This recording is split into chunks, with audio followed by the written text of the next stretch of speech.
Estou lendo um estudo acerca do livro acerca do Cânon do Novo Testamento. Aqui é letra B, Lecionários, página 1399. Além dos manuscritos gregos do Novo Testamento, ou de suas partes, há ainda outras 3 fontes de evidência. A primeira dessas são os Lecionários, manuscritos que contêm trechos do Novo Testamento dispostos de acordo com o calendário da Igreja, preparados para serem lidos publicamente nos cultos. Dos 4 tipos de testemunhos, esse é o menos estudado até hoje. Letra C. Versões. Já desde muito cedo no cristianismo, é prática corrente traduzir o Novo Testamento para outras línguas. E, portanto, as antigas versões do Novo Testamento são um testemunho importante do texto grego. As versões mais valiosas são as em latim, siríaco e nos dialetos coptas. Antes de 500 d.C., o Novo Testamento havia sido traduzido para o armênio, georgiano e etíope, mas o valor desse tipo de evidência é limitado por 2 considerações. Em primeiro lugar, uma tradução só pode ter testemunho do significado do original, não de suas palavras exatas, e em segundo lugar, essas versões, por sua parte, têm também uma história textual que precisa ser examinada detalhadamente. Sobreviveram muito mais manuscritos do Novo Testamento em latim do que em grego. Aliás, no século IV havia tantas variantes nas versões latinas antigas que o Papa Dámaso comissionou Jerônimo a fazer uma revisão cuidadosa, que conhecemos como Vulgata, mas a história das variantes do Novo Testamento latino não cessou com a sua publicação. Aliás, a Vulgata foi posteriormente corrompida por intrusões de textos da Vetus Latina que pretendia suplantar. O equivalente siríaco da Vulgata, a Peshitta, foi publicada praticamente na mesma época. Na sua base estavam as versões da Vetus Sira. Antes ainda, os 4 evangelhos haviam sido combinados numa harmonia chamada Diatessaron por um homem chamado Tassiano, 180 d.C.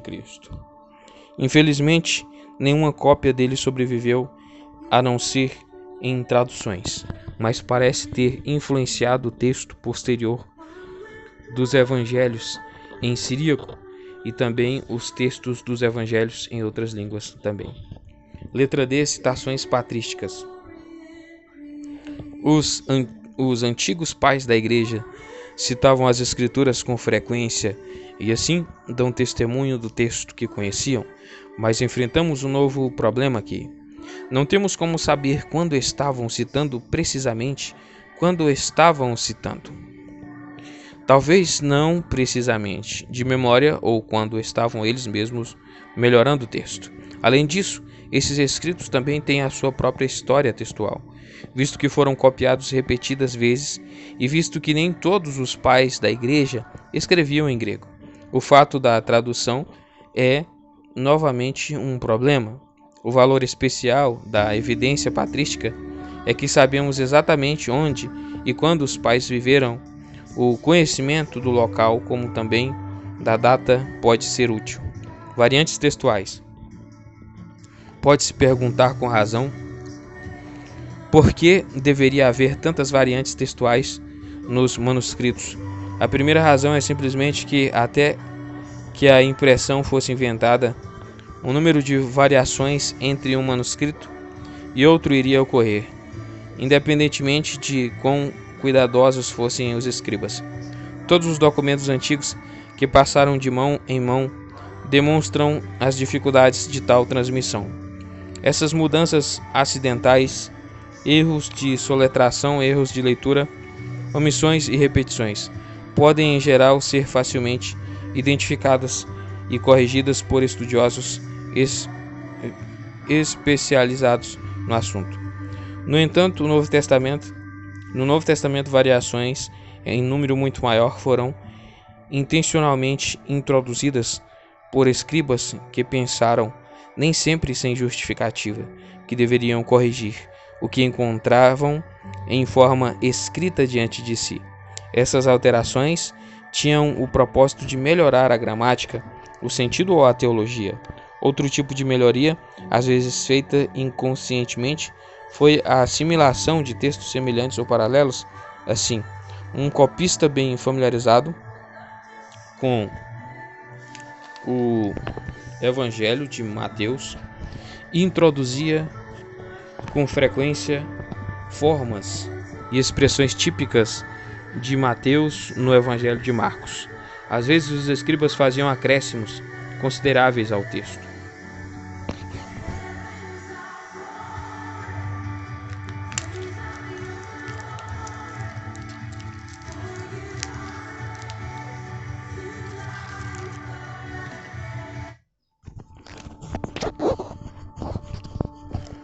Com base em material extra que conheciam, isso ocorre especialmente nos Evangelhos e em Atos. 2 desses acréscimos resultam em 12 versículos cada um. Veremos que a tarefa do crítico textual não é somente tentar reconstruir a formulação original, mas também explicar o motivo das alterações. Critérios: como o estudioso deve decidir quais formulações são originais? Há alguns princípios básicos que podem ser aplicados.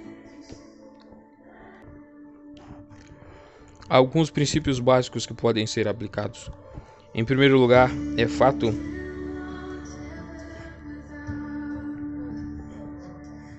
que o texto verdadeiro em geral é mais curto que as suas melhorias.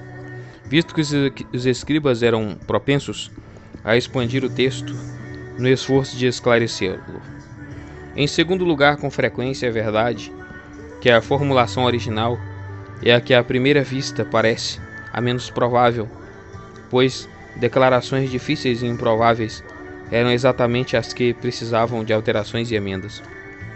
Os copistas muito raramente tornavam difíceis as frases fáceis que encontravam. Em terceiro lugar, o estudioso pode empregar a análise linguística, estilística e doutrinária. Os autores do Novo Testamento possuem características claramente reconhecíveis. Finalmente, o crítico textual precisa ser guiado pelos melhores manuscritos disponíveis. No lado negativo, há alguns erros que devem ser evitados. Não se pode pensar que o texto verdadeiro pode ser trazido à tona por meio do veredito da maioria dos manuscritos. Ao contrário, está certo atualmente que a maioria dos manuscritos pertence ao tipo textual menos confiável, mas o erro a ser evitado a todo custo é o de construir o texto de acordo com as pressuposições teológicas pessoais do estudioso. A autenticidade de um texto nunca deve ser defendida simplesmente porque é um gancho útil em que se pode perdurar uma doutrina. História do texto. Só podemos fazer conjecturas acerca da história da transmissão do Novo Testamento nos primeiros 2 ou 3 séculos depois de Cristo. À luz de fenômenos posteriores, parece que a maioria das variantes se infiltrou no texto durante esse período. Entre os cristãos antigos, provavelmente havia poucos escribas especializados, de modo que os erros no trabalho de cópias devem ter sido numerosos, e somente nos primeiros períodos havia tradições flutuantes acerca de Jesus e dos apóstolos que poderiam ser inseridas nos textos. No tempo devido emergiu um número de famílias textuais distintas que os estudiosos passaram a associar com diversos grandes centros de cristianismo primitivo. Os manuscritos em qualquer uma das famílias não são réplicas exatas uns dos outros, mas tendem a mostrar características semelhantes, reconhecíveis aos especialistas. Parece que nesses centros, uma revisão cuidadosa do texto foi feita em uma época ou outra no esforço de se livrar da multiplicidade de variantes textuais e de impor um texto padrão. Assim, resultou um certo grau de uniformidade à medida que os manuscritos eram copiados repetidas vezes desses textos padrão básicos. As famílias textuais geralmente reconhecidas hoje são chamadas pelos nomes de texto alexandrino ocidental, cesareense, siríaco e bizantino. O texto bizantino é o mais recente deles e o que a certa altura se tornou padrão em todo o cristianismo. É natural que tenha sido usado para as primeiras cópias impressas no Novo Testamento grego. Erasmo preparou o primeiro Novo Testamento grego para impressão em 1516, em uma revisão dele feita por Estéfano e publicada em 1633, a casa publicadora Elsevier. Pôde afirmar que o texto grego usado era aceito por todos e bem difundido o texto recebido. Mas gradualmente, mais e mais manuscritos de grande antiguidade têm vindo à luz e no século XIX se tornou evidente que o texto recebido precisava ser colocado de lado e se deviam fazer tentativas para reconstruir o texto original. Diversos estudiosos fizeram contribuições para a nova ciência, mas os nomes que mais se destacam são os de B.F. Westcott, a Hort, cujo texto 1881 e cujos princípios de procedimento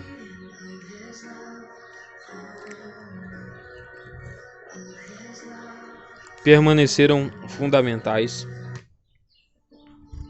também para pesquisas mais recentes.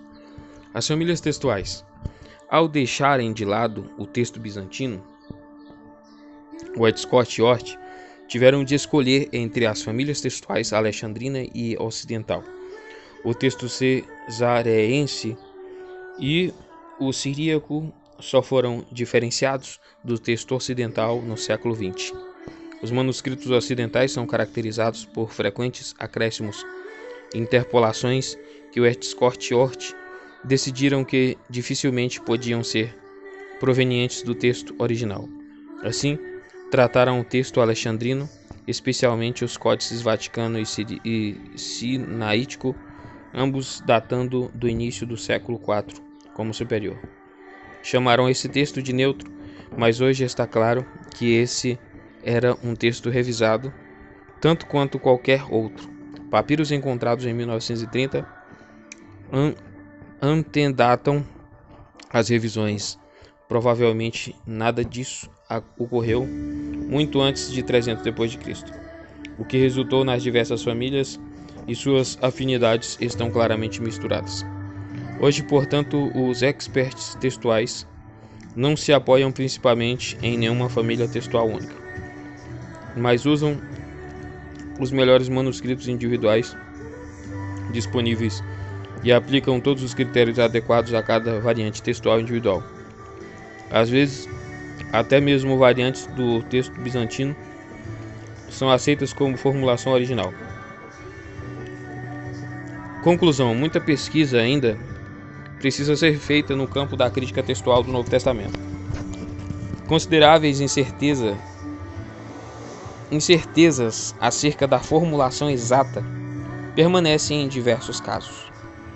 Embora a vasta maioria de variantes textuais não tenha efeito considerável sobre o significado, especialmente na tradução, é preciso observar que toda a pesquisa dos últimos 150 anos não nos apresentou uma Bíblia radicalmente diferente. Nem mesmo um artigo do credo cristão foi subvertido por novas formulações que foram incorporadas ao texto. Talvez possamos perder versículos prediletos como todas as coisas cooperam para o bem, Romanos 8:28 ara. Mas geralmente a mesma ideia pode ser encontrada em outro texto das Escrituras. Muitos de nós se sentem mais felizes ao pensar que Deus, NVI, e não as coisas está agindo. Por outro lado, pontos de vista e doutrinas fundamentais em versículos isolados e mais particularmente em palavras isoladas, sempre estão sujeitos a serem desarranjados pela crítica textual.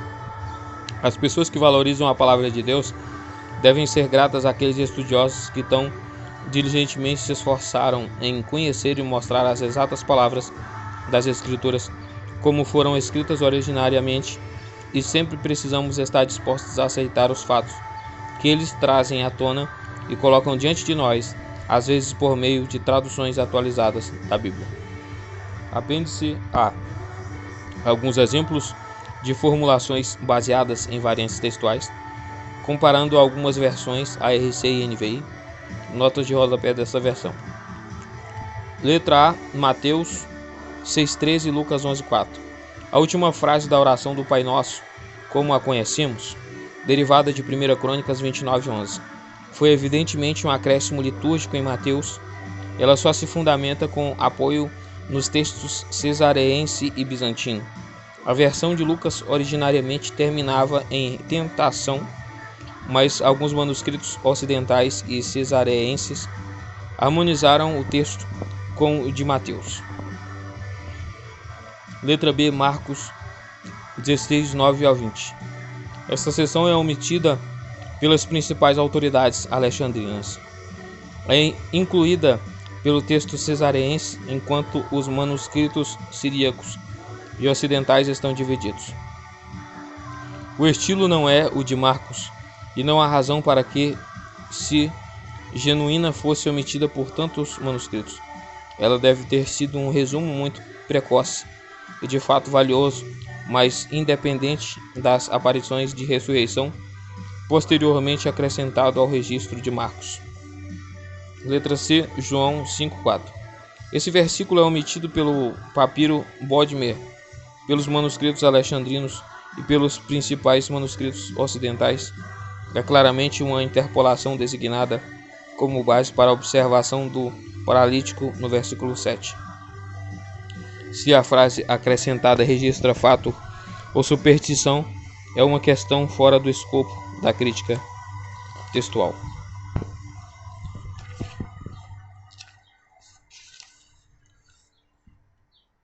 Letra D, João 7,53 a 8,1. A história da mulher flagrada em adultério é deixada fora ou colocada em outro lugar. Até no Evangelho de Lucas, por todos os manuscritos, a não ser pelos ocidentais e por muitos manuscritos posteriores. Embora a história possa ser verdadeira, a análise estilística indica que João não foi o seu autor. Efésios 1.1. Há algumas razões para crermos que essa carta foi escrita com a intenção de circular entre as igrejas. Esse ponto de vista talvez seja apoiado pelo fato de que as palavras em Éfeso serem omitidas no papiro bíblico Chester Beat II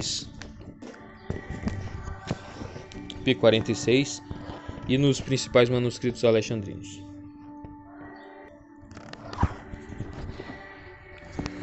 Letra F, 1 João 5,7. Esse é o mais espúrio dos versículos na VA. Também em algumas versões em português. A frase não tem nem mesmo o apoio da família textual bizantina. Está somente em alguns manuscritos muito tardios. Erasmo o incluiu no seu texto impresso somente após grande relutância e sob pressão. Deve ter sido interpolado para dar uma expressão explicitamente bíblica da fórmula trinitária. Apêndice B. Alguns manuscritos famosos. Letra A. O fragmento de papiro P52, agora na biblioteca John Hilland, Manchester, que contém alguns versículos de João 18. É o manuscrito mais antigo do Novo Testamento que temos. Pode ser datado entre 100 e 150 depois de Cristo.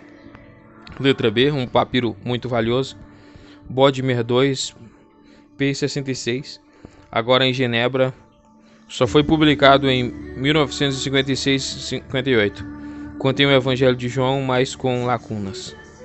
Letra C. Os papiros bíblicos Chester Beatty 1 e 2 e 3, P45, P46 e P47, mantidos principalmente em Dublin, são datados do século III e cobrem a maior parte do Novo Testamento, embora com lacunas. O texto de Marcos é da família cesareense. Letra D. O Códice Sinaítico, letra A, do século IV, está no Museu Britânico. Inclui todo o Novo Testamento. O seu texto é alexandrino. Letra E. O Códice Vaticano, letra B, do século IV, está na cidade do Vaticano, contém todo o Novo Testamento, com exceção das epístolas pastorais Filemon e Apocalipse. O seu texto é alexandrino. O Códice Alexandrino, letra A, do início do século V, está no Museu Britânico, inclui todo o Novo Testamento, com algumas lacunas. Aparentemente, é um precursor da família textual bizantina. Letra G. O Códice Bezae, letra D, está na biblioteca da Universidade de Cambridge. É o principal testemunho do texto ocidental e pode ser datado do século V ou VI. Contém os Evangelhos e Atos, tanto em grego quanto em latim, com algumas lacunas.